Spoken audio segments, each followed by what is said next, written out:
Hi friends, welcome back. Myself Atish Jain. Friends ఈరోజు సెషన్లో మనం గో టు ఎక్స్వై అన్న ఫంక్షన్ గురించి తెలుసుకుందాం.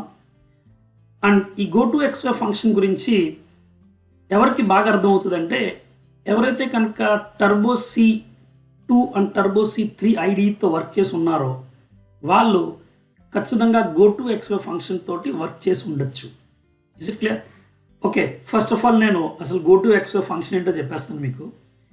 ఫ్రెండ్స్, మీరు ఏదైనా ఒక సి ప్రోగ్రామ్ రాసేటప్పుడు దాని ఒక అవుట్పుట్ అనేది మీకు ఎక్కడ ప్రింట్ అవుద్ది? Top most left corner of the screen నుంచి మీకు అవుట్పుట్ ప్రింట్ అవడం అనేది జరుగుతుంది. So top most left corner of the screen అంటే మీకు తెలియాలంటే చూడండి ఒకసారి. ఫర్ ఎగ్జాంపుల్, సపోజ్ ఇది మీ అవుట్పుట్ విండో అనుకోండి, చిన్న రెక్టాంగిల్ డ్రా చేశాను. సో మీకు అవుట్పుట్ అనేది ఇక్కడ నుంచి ప్రింట్ అవ్వడం స్టార్ట్ అవుతుంది, ఇజంట్ ఇట్? సో అలా కాకుండా మీకు అవుట్పుట్ అనేది ఒక రిక్వైర్డ్ పొజిషన్లో, మీన్స్ మీకు స్క్రీన్ సెంటర్లో ఏదైనా ఒక అవుట్పుట్ రావాలి. Is it clear? సో అలాగే మీకు స్క్రీన్ సెంటర్లో అవుట్పుట్ రావాలంటే screen positions or we can say screen కోఆర్డినేట్స్ని మనం మేనేజ్ చేస్తే మనకి కావాల్సిన లొకేషన్లో అవుట్పుట్ని ప్రింట్ చేయొచ్చు. ఓకే, అండ్ ఈ turbo C2 and turbo C3 IDs ఏవైతే ఉన్నాయో, మీన్స్ ఆ ఐడితో వచ్చే కంపైలర్స్ ఏంటంటే గో టు ఎక్స్వై అని ఒక ఫంక్షన్ని ప్రొవైడ్ చేస్తాం మనకి. ఈ గో టు ఎక్స్వై ఫంక్షన్ యాక్చువల్గా 2 పారామీటర్స్ తీసుకుంటుంది. ఫస్ట్ పారామీటర్ ఏంటంటే column position and second parameter ఏంటంటే రో పొజిషన్. సో మీరు ఎప్పుడైతే కనుక గో టు ఎక్స్వై ఫంక్షన్కి ఒక కాలమ్ అండ్ రో పొజిషన్ స్పెసిఫై చేస్తారో ఇమ్మీడియట్గా కర్సర్ని ఏంటంటే అక్కడ పొజిషన్ చేయడం జరుగుతుంది. అండ్ దాని తర్వాత మీరు ప్రింట్ ఆఫ్ ఫంక్షన్ ఉపయోగించి ఏ స్టేట్మెంట్ రాసినా ఆ పర్టికులర్ లొకేషన్లో, మీన్స్ ఆ పర్టికులర్ స్క్రీన్ పొజిషన్లో మీకు అవుట్పుట్ అనేది ప్రింట్ అవుతుంది. ఇది ఫ్రెండ్స్ యాక్చువల్గా గో టు ఎక్స్వై ఫంక్షన్ చేసే పని. అఫ్ కోర్స్ క్లియర్గా అయితే అర్థమై ఉంటుంది ఇంత డీటెయిల్గా చెప్పాను కాబట్టి.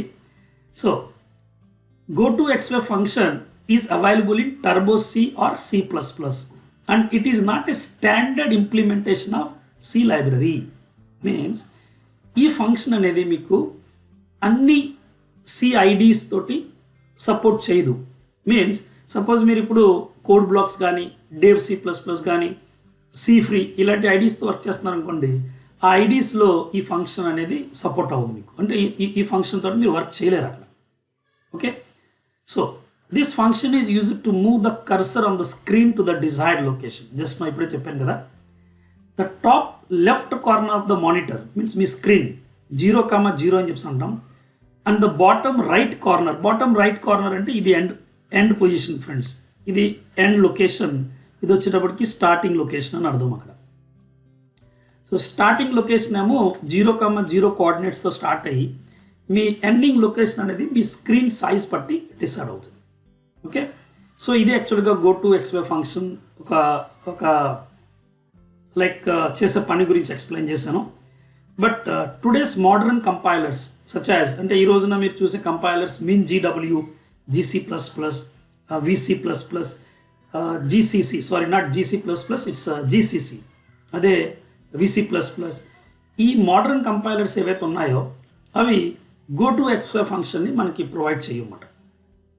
సో సపోజ్ మీరు ఇప్పుడు C free ఐడితో మనం వర్క్ చేస్తున్నాం. సో C free ఐడిలో మీరు ఒక అవుట్పుట్ని ఒక పర్టికులర్ స్క్రీన్ లొకేషన్లో ప్రింట్ చేయాలనుకుంటే, ఒక స్క్రీన్ పొజిషన్లో ప్రింట్ చేయాలనుకుంటే గో టు ఎక్స్వై ఫంక్షన్ పనిచేయదు ఫ్రెండ్స్.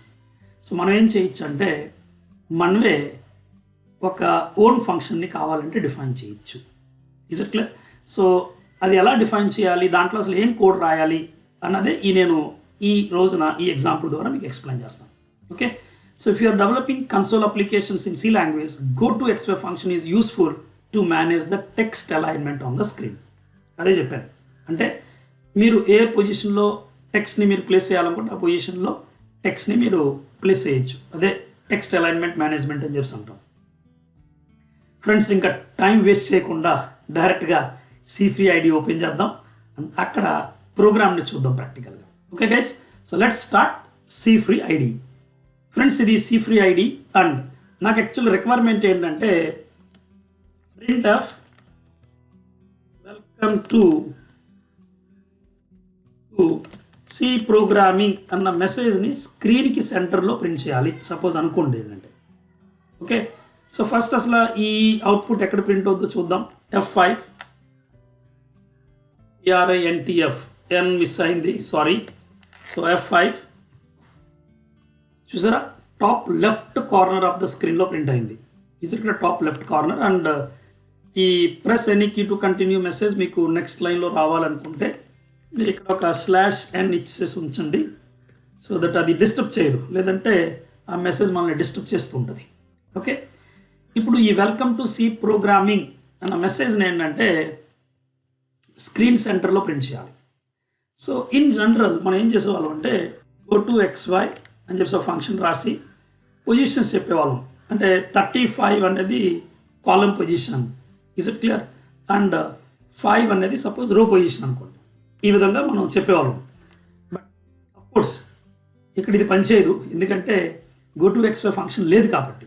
సో నేనేం చెప్తున్నానంటే మీకు ఈ go to xy ఫంక్షన్ ఎలా డిఫైన్ చేయాలి అనేది నేను మీకు ఎక్స్ప్లెయిన్ చేస్తాను. ఓకేనా friends? So start defining the go to xy function. So void అనేది return type, go to xy అనేది ఫంక్షన్ నేమ్, ఇది నా ఓన్ ఫంక్షన్ ఇక్కడ. ఓకే ఫ్రెండ్స్, అండ్ ఈ go to xy ఫంక్షన్ 2 పారామీటర్స్ని తీసుకుంటుంది, ఒకటి x ఒకటి y. x ఏమో కాలమ్ పొజిషన్ స్పెసిఫై చేస్తుంది, y వచ్చేటప్పటికి ఏంటంటే రో పొజిషన్ స్పెసిఫై చేస్తుంది. ఫ్రెండ్స్, మీరు ఇక్కడ ఒక స్పెషల్ స్ట్రక్చర్ వేరియబుల్ని తీసుకోవాలి, అదేంటంటే card.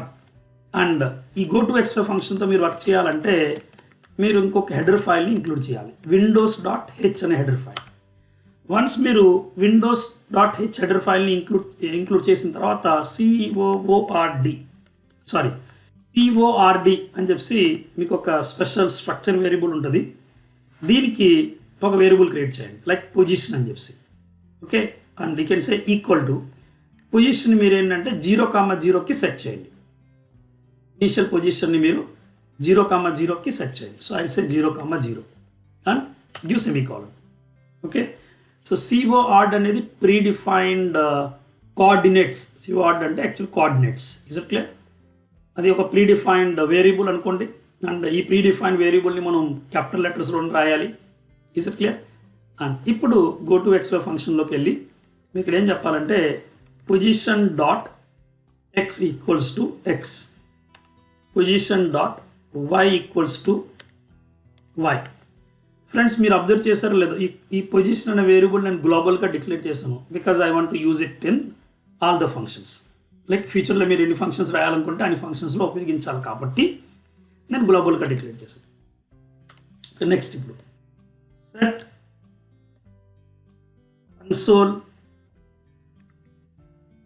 Console cursor position. So set console cursor position అనేది ఒక ప్రీడిఫైన్డ్ ఫంక్షన్. మీరు క్లియర్గా అబ్జర్వ్ చేయవలసింది ఏంటంటే ఫ్రెండ్స్, సెట్లో S క్యాపిటల్ ఉంది, కన్సోల్లో C క్యాపిటల్, కర్సర్లో C క్యాపిటల్, అండ్ పొజిషన్లో P capital. Is it clear? సెట్లో S క్యాపిటల్, కన్సోల్లో C క్యాపిటల్, కర్సర్లో C క్యాపిటల్ అండ్ పొజిషన్లో P క్యాపిటల్. అలాగే ఎగ్జాక్ట్గా రాస్తేనే మీ ప్రోగ్రామ్ అనేది పనిచేస్తుంది ఫ్రెండ్స్. గెట్ STD హ్యాండల్ అని చెప్పి ఒక పారామీటర్ ఉంది. ఈ గెట్ STD హ్యాండల్కి మీరు STD_output_handle అనే పారామీటర్ని పాస్ చేసి మీరు పొజిషన్ని ఇవ్వాలి. అంటే మీరు ఏదైతే కనుక మెయిన్ ఫంక్షన్ నుండి go to xy function call చేస్తున్నప్పుడు పొజిషన్ని స్పెసిఫై చేశారో 35,5, ఇది ఏమవుతుంది 35xలో స్టోర్ అవుద్ది, 5 ఏమో వైలో స్టోర్ అవుద్ది. దాన్ని తీసుకెళ్ళి మనం పొజిషన్ అన్న కోఆర్డినేట్ వేరియబుల్కి ఇచ్చాం మనం. అండ్ సెట్ కన్సోల్ కర్సర్ పొజిషన్లో 2 parameters. Get standard handle means మీరు కర్సర్ని దేని మీద పొజిషన్ చేయాలనుకుంటున్నారు. స్టాండర్డ్ అవుట్పుట్ హ్యాండల్ అంటే స్టాండర్డ్ అవుట్పుట్ డివైస్, దట్స్ మనం మానిటర్ మీద పొజిషన్ చేయాలనుకుంటున్నాను అని చెప్పడం ఫస్ట్ పారామీటర్. సెకండ్ పారామీటర్ ఏంటంటే ఏ పొజిషన్లో అంటే ఏ లొకేషన్లో సెట్ చేయాలనుకుంటున్నారు. సో ఆ పొజిషన్లో X అండ్ Y యాక్సిస్ ఉన్నాయి మనకి. దట్స్ ఇట్ ఫ్రెండ్స్, ఇది go to xy ఫంక్షన్ యొక్క డెఫినేషన్. ఇప్పుడు మీరు ఈ గో టు ఎక్స్వై ఫంక్షన్ ఉపయోగించి మళ్ళీ ఇంకొకసారి కావాలంటే రాసి 35,6 అంటే నెక్స్ట్ లైన్లో మీరు ఒక అండర్లైన్ ప్రింట్ చేయొచ్చు కావాలంటే. చూసారా, ఒక అండర్లైన్ ప్రింట్ చేసాం. That's it friends. ఇప్పుడు ఒకసారి చూడండి ఈ ప్రోగ్రామ్ అనేది పర్ఫెక్ట్గా రన్ అవుతుందో లేదో. ఓకేనా? So I will say F5. Friends ఏదో ఎర్రర్ వచ్చినట్టుంది. CORD దగ్గర ఎర్రర్ వచ్చినట్టుంది. ఇక్కడ చిన్న మిస్టేక్ జరిగింది. COORD, ఈ స్పెషల్ వేరియబుల్ పేరు COORD, sorry. Okay, and say F5. Yes, మళ్ళీ ఇంకొక ఎర్రర్ ఏమైనా ఉందో చూద్దాం ఒకసారి. ఈ స్ట్రక్చర్లో ఉన్న వేరియబుల్స్ ఏవైతే ఉన్నాయో ఇవి క్యాపిటల్ లెటర్లో ఉన్నాయి ఫ్రెండ్స్, క్యాపిటల్ లెటర్లో. సో వాటిని క్యాపిటల్ లెటర్స్ కింద మార్చండి. F5. ఇంకా ఏమైనా ఎర్రర్ ఉంది? Previous implicit. సో ఇక్కడ మనం ఫంక్షన్ డిక్లేర్ చేయలేదు కదా, సో వాయిడ్ రిటర్న్ టైప్ తీసేయండి. That's it friends. సూపర్, అర్థమైంది కదా. Welcome to C programming screen సెంటర్లో వచ్చింది, అండ్ దాని తర్వాత మీకు ఒక అండర్లైన్ వచ్చింది ఫ్రెండ్స్. Is it clear? అర్థమైంది కదా కాన్సెప్ట్.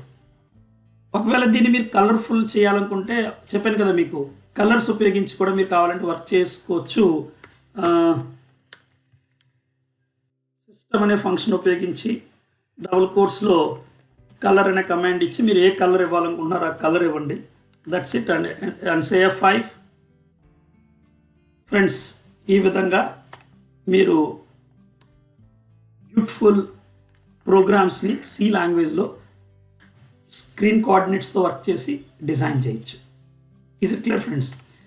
సో మళ్ళీ చెప్తున్నాను, దీంట్లో మనకి 2 ఎర్రర్స్ దేని గురించి వచ్చినాయి అంటే, ఒకటేమో COORD. Is it clear? ఈ స్ట్రక్చర్ వేరియబుల్ నేమ్ నేను పొరపాటున CORD రాశాను, అది COORD. ఫస్ట్ అదొక mistake.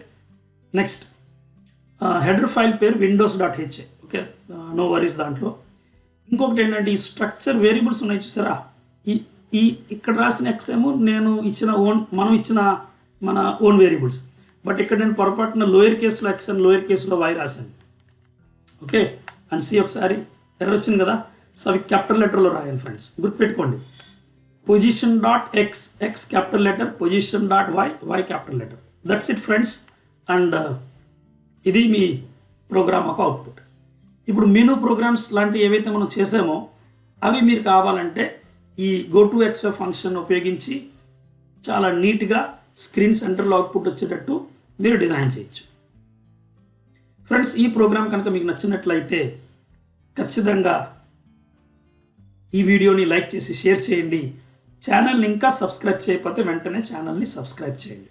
Thank you so much. బుబా and see you in next video guys.